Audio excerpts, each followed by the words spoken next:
안녕하세요. 저는 31살의 직장인입니다. 나름 중견기업에 다니는 중입니다. 회사는 외국계 글로벌 기업의 파트너사입니다. 때문에 연봉도 높고 복지도 좋습니다. 영어로 국제회의를 하기에 영어도 필수지요.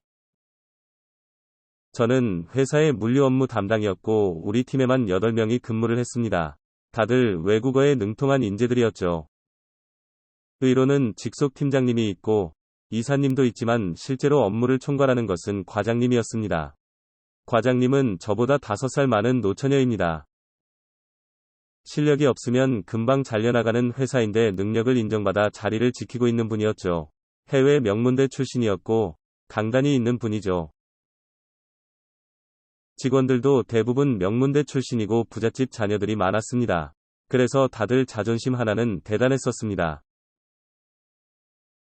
하지만 과장님께는 통하지 않았습니다. 일 못하면 누구든 박살을 내버리곤 하셨죠. 정말 카리스마 넘치는 사람이었습니다. 임원분들도 능력으로 인정하시는 분이었고 일처리는 완벽하게 하시는 분이었죠. 그래서 누구도 반항하지 못했죠. 몇몇 여직원들은 과장님께 엄청 깨지고는 눈물을 펑펑 쏟아내며 회사를 그만두기도 했죠. 하지만 과장님은 눈 하나 깜빡하지 않더군요. 어차피 못 버틸 놈들은 빨리 나가야 한다며 임원들께도 당당한 편이었죠. 그런데 신기하게 임원들도 수긍을 해주었죠. 저 역시 입사 초반에 엄청 많이 깨졌습니다. 남들처럼 자존감 내세울 처지는 아닌지라 납작 엎드려서 복종하고 노력을 했죠. 덕분에 1년쯤 지나면서는 혼이 나는 일이 없었습니다. 오히려 과장님께 조금은 신뢰를 받는 느낌이었죠.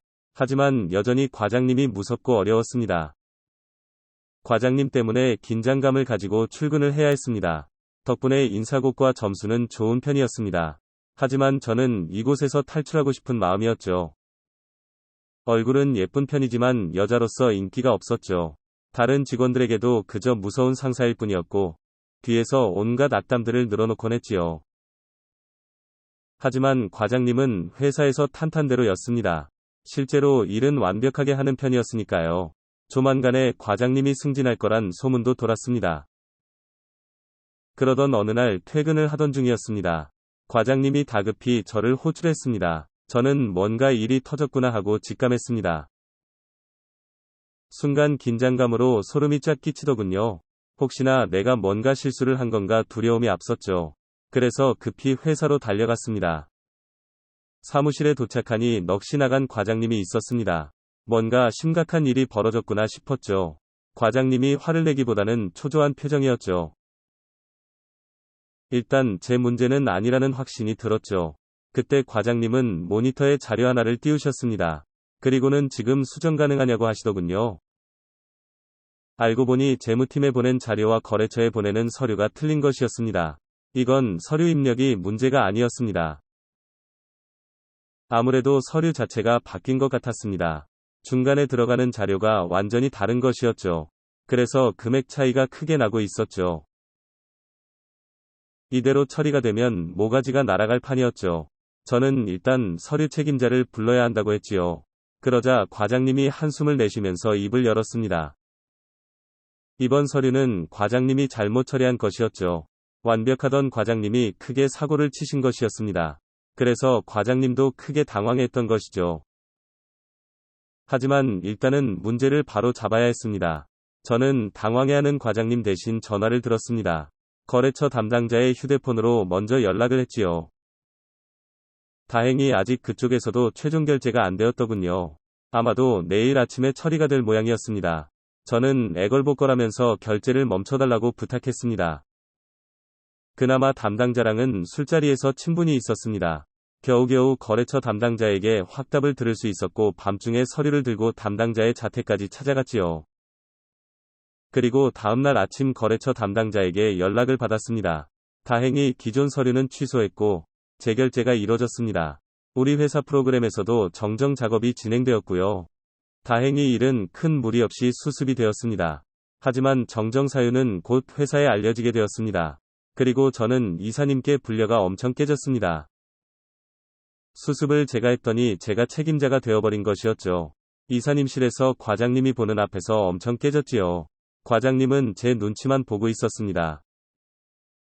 지난밤에 과장님이 간절하게 부탁을 하셨죠. 그래서 이번 한 번만 제가 뒤집어 쓰기로 했습니다. 하지만 억울한 감정은 숨길 수 없었습니다. 동료들이 저를 위로하고 있는데 과장님이 저를 호출하시더군요. 동료들은 더욱 측은하게 저를 위로하더군요. 그리고 옥상에서 과장님을 만났습니다. 과장님은 눈물까지 그렁그렁 맺혀서 사과를 하더군요. 그런 과장님의 모습은 처음이어서 저도 당황을 했죠. 원망도 하고 화도 났었는데 그 순간 저도 모르게 화가 풀리는 기분이었습니다.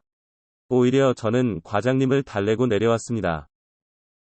잠시 후 과장님은 평소와 같은 모습으로 자리로 돌아왔죠.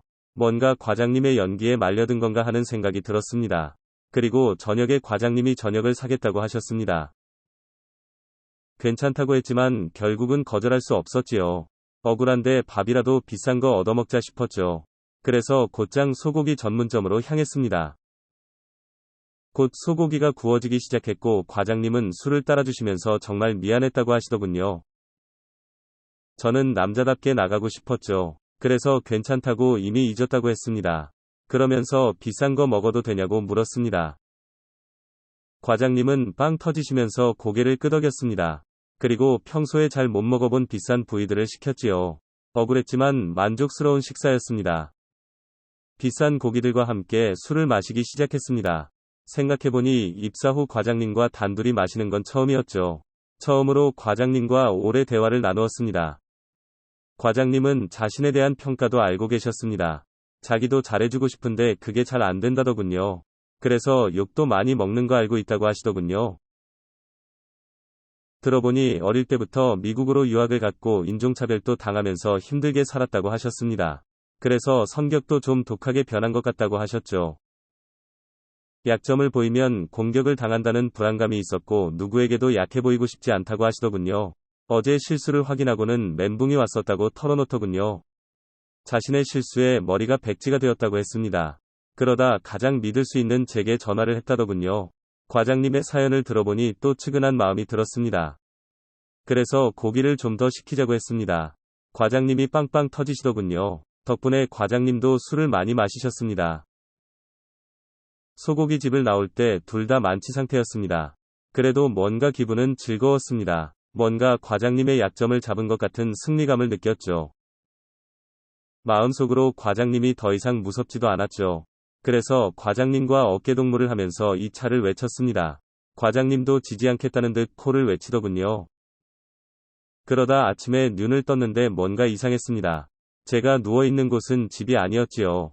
그리고 옆에 또 다른 사람이 누워있더군요. 정말이지 심장이 떨어져 나갈 정도로 크게 놀랐습니다. 과장님이 산발이 된 채로 누워있었지요. 혼자 어제의 일을 급히 더듬어 봤습니다. 분명 2차 가자고 소리치면서 과장님과 어깨동무를 했는데 그 이유는 기억이 나지 않았습니다. 그런데 우리는 모텔에서 깨어난 것이었죠. 다행히 우리는 옷을 입고 있었습니다. 과장님은 치마가 약간 올라와 있었지만 옷을 입은 채 침을 흘리며 자고 있었죠. 하지만 제가 깨어나니 과장님도 곧 눈을 떴습니다. 과장님도 저 못지않게 크게 놀라는 모습이었습니다. 뒤늦게 침을 닦고 난리도 아니었죠. 항상 완벽하던 과장님의 그런 모습은 처음이었죠. 하지만 우리는 시간이 없었습니다. 급히 택시를 타고 집에서 옷을 갈아입고 출근을 했습니다. 과장님은 거의 처음으로 그날 지각을 했지요. 급하게 나오느라 화장도 못한 모습이었습니다. 그 모습에 괜히 웃음이 나오더군요. 뭔가 과장님의 약점을 공유한 느낌이었죠.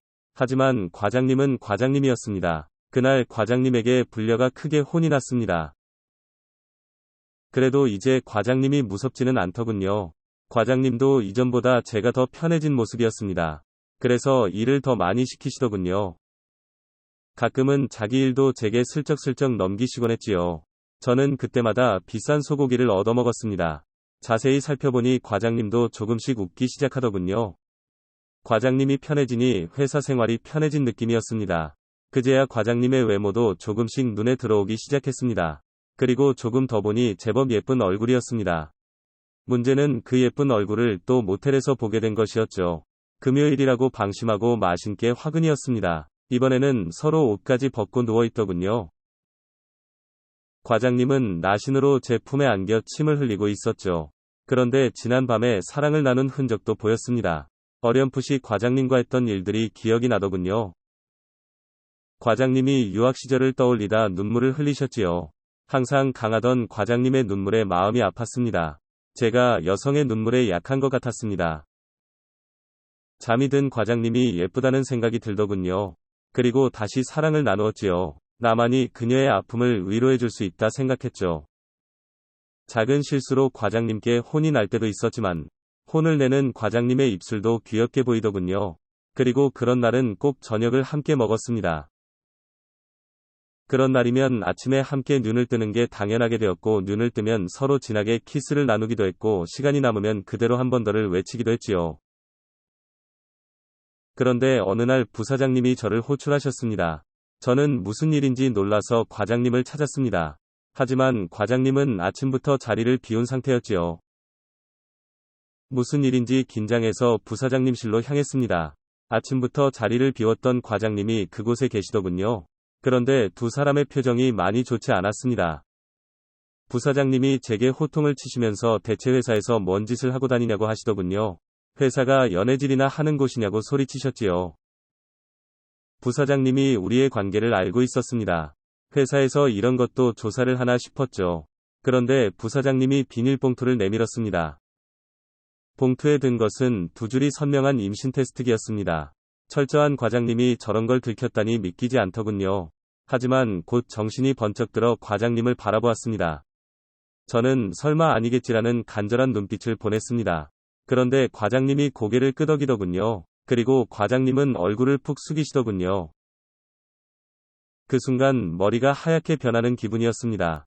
뭔가 숨통을 조여오는 기분이었습니다. 부사장님의 호통이 귀에 들어오지 않았습니다.